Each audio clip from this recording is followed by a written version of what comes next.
Oi, hoje eu estou no capítulo 39 do livro Uma Vida com Propósitos e o capítulo de hoje vem falar equilibrando a sua vida.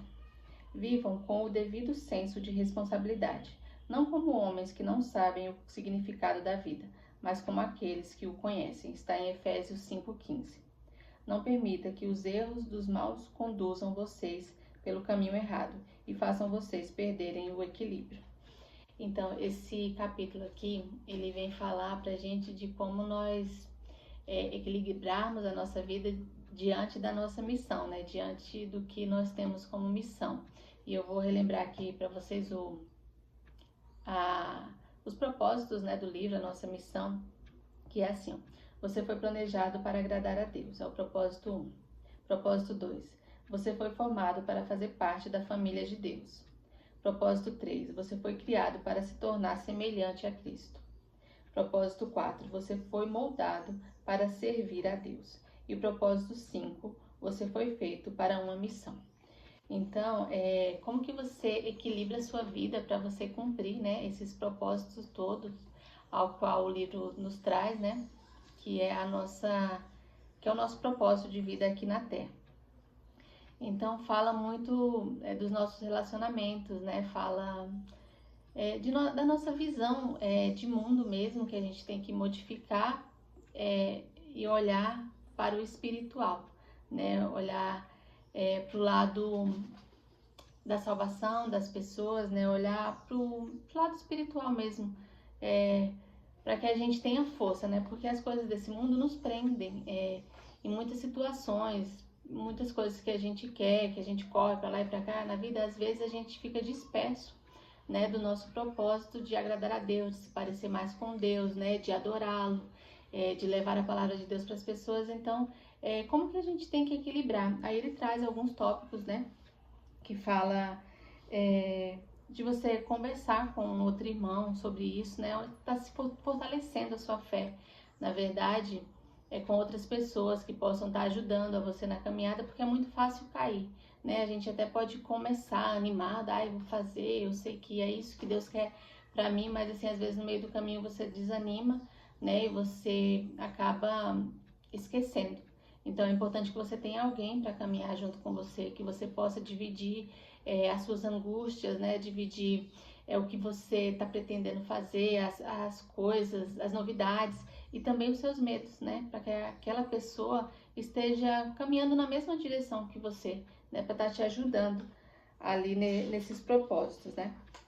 E fala assim também, faça um autoexame espiritual periódico, né? Então, assim, como eu falei, às vezes a gente está animado no começo e depois a gente dá uma desanimada, né? Acaba indo mais devagar. Então, assim, periodicamente a gente avaliar o que eu estou fazendo para cumprir o meu propósito, né? Será que eu estou fazendo tudo aquilo ali que Deus me pede, que a Bíblia me ensina que eu tenho que fazer? Então, assim, periodicamente a gente tem que estar se examinando, né? Tá trazendo à memória aquilo que Deus falou ao nosso coração. Por isso que é tão importante ter um diário também, né? Porque no diário, por mais que você esqueça, quando você volta no diário, você lê aquilo lá que você escreveu, aí você lembra exatamente do sentimento que você teve naquele momento, o que Deus falou ao seu coração, o que o Espírito Santo veio revelar para você. Então é muito importante o diário. Eu mesmo, no decorrer da leitura desse livro, eu já voltei algumas vezes em alguns capítulos anteriores, né, para reforçar aquilo no meu coração, porque no dia que você lê, né, aí aquilo ali age no seu coração, você fica sensível e é muito bom, até que você faz algumas ações em prol daquilo, mas aí passa algum tempo, alguns dias, aí você acaba, as coisas do mundo, né, acaba sufocando, né, como bem a palavra fala, né, uma semente e as coisas do mundo acabam sufocando aquela palavra. Então é importante que você venha fazer esse autoexame e revisitar as suas anotações, revisitar o seu compromisso. O que tem aqui, anote seu progresso diário e transmita aos outros aquilo que você sabe. Então, assim, depois que você aprendeu qual que é o seu propósito, né, o que você tem que fazer, é sua missão também falar para as pessoas, né, para isso estar se reforçando dentro de você a sua missão. É igual quando você aprende uma coisa e você começa a ensinar para outra pessoa, aquilo ali fica mais vívido na sua mente, né? Você acaba aprendendo mais quando você ensina para os outros aquilo que você aprendeu. Então é bem interessante. E lembrar que tudo foi feito para a glória de Deus, né? Então, em tudo que você for fazer, dê glórias a Deus, reconheça o poder dele na sua vida, né? Que é ele que é autor de todas as coisas. Então dê glórias a Deus. E eu vou deixar aqui a reflexão, né, do finalzinho do capítulo, que diz assim: um tema para reflexão. Bem-aventurados os que vivem em harmonia. Versículo para memorizar.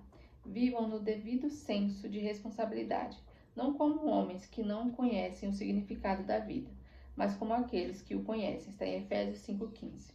Pergunta para meditar: qual das 4 atividades vou iniciar para permanecer no caminho e harmonizar os 5 propósitos de Deus para a minha vida?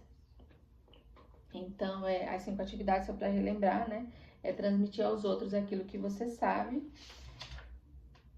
Anote seu progresso, faça um diário. Fazer um autoexame de como está a sua vida espiritual. E conversar com alguém sobre... ter um companheiro para caminhar junto com você nessa jornada, né? Sempre conversar, se surgir alguma dúvida, se ele pode te ajudar. Então é isso. Então por hoje é só e até o próximo capítulo.